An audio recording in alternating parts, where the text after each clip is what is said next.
तो दोस्तों हमें ए पी की पी टर्म दी हुई है क्यू और ए पी की क्यू टर्म दी हुई है पी, और हमको प्रूव करना है कि जो ए पी की एन टर्म होगी वो होगी p plus q minus n. देखो अब ए पी की जो पी टर्म होगी हम उसको एक्सपांड करेंगे तो क्या बन जाएगा A plus P minus one bracket में बार multiply D is equal to Q. और वैसे एक ए पी की क्यू टर्म को हम ऐसे लिख देंगे, है ना। ये बन गई हमारी इक्वेशन वन और ये बन गई इक्वेशन टू।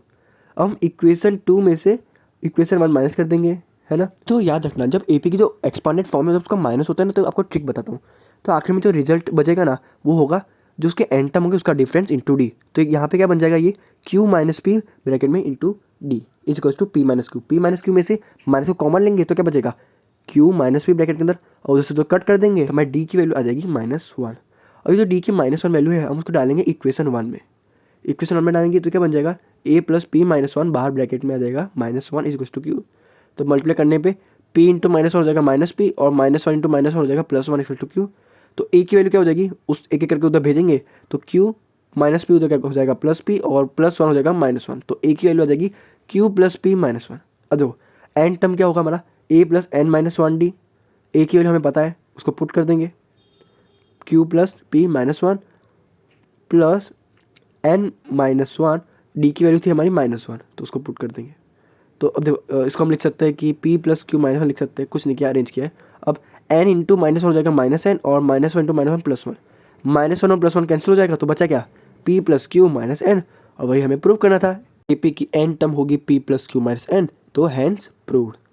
अब जो अगला है वो है m टाइम्स ए पी की m term is equals to n time A P की n टर्म।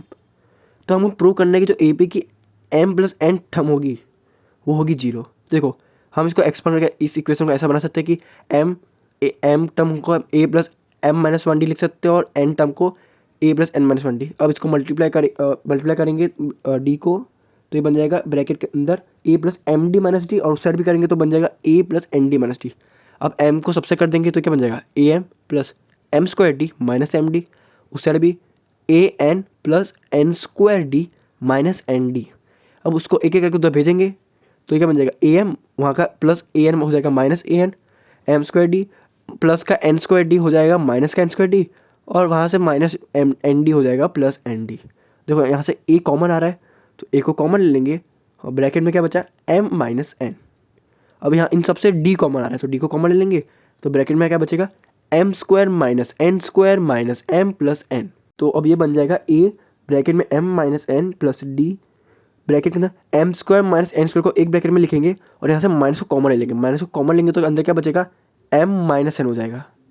अब देखो a m minus n plus d, m square minus n square को हम क्या लिख सकते हैं, ए एम प्लस एन और एम माइनस एन आइडेंटिटी का यूज़ करके a square minus b square, पीछे माइनस ब्रैकेट के अंदर m minus n equal to 0। तो सबसे एम माइनस एन कॉमन आ रहा है तो अब देखो ए ब्रैकेट के अंदर m minus n plus d, M minus N को बाहर ले लेंगे कॉमन है तो अंदर क्या बचेगा, M plus N minus one ही बचेगा, है ना। अब देखो हम एम माइनस वन देखो ए के साथ भी है डी के साथ भी है तो उसको बाहर ले लेंगे तो अंदर क्या बचेगा, ए प्लस डी ब्रैकेट के अंदर m plus N minus one is to 0। अब इसको उधर भेज देंगे मल्टीप्लाई में सॉरी डिवाइड में तो क्या बन जाएगा, 0 को 0 होगा तो बचा क्या, सिर्फ ए प्लस डी ब्रैकेट के अंदर m plus N minus one. तो देखो अब देख सकते हो कि जो है ना हम ये जो फॉर्म आया हमारा ये तो असली में ए पी का एम प्लस एन टर्म का फॉर्मूला है। देखो ध्यान से देखो, A plus M plus N minus one D, तो हैंस प्रूव्ड। अब हम अगला क्वेश्चन करते हैं, वो है ए पी की एम टर्म हमको दी है 1 में एन और ए पी की एंथ टर्म दी है हमको 1 में एम। तो हमको प्रूव करने की जो ए पी की एम एन टर्म होगी वो होगी 1। तो देखो ए पी की एम टर्म को ऐसा लिख सकते हैं A plus M minus one D और एन टर्म को लिख सकते हैं A plus N minus one D.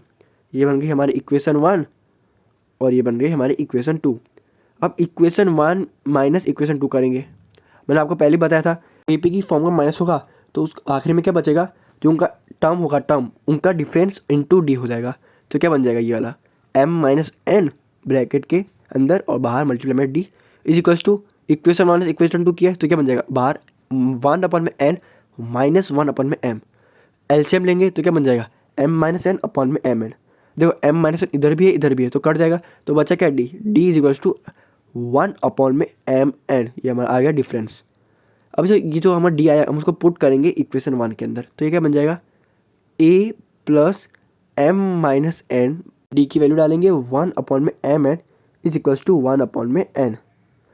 अब देखो m मल्टीप्लाई होगा 1/n mn से, तो बचेगा क्या 1/n, और -1 से होगा तो -1/mn is equals to 1/n। देखो इधर भी 1/n है, इधर भी 1/n है, तो कट जाएगा। तो a माइनस 1/mn हो जाएगा 0, और a की वैल्यू आ जाएगी 1/mn। देखो a की वैल्यू पता है और d की वैल्यू पता है, तो ए पी की mn टर्म क्या होगी, a प्लस mn-1d होगी। a की वैल्यू हमें पता है 1/mn है, तो पुट कर देंगे 1/mn प्लस mn-1। डी की वैल्यू भी पता है हमें 1/mn, उसको भी पुट कर देंगे।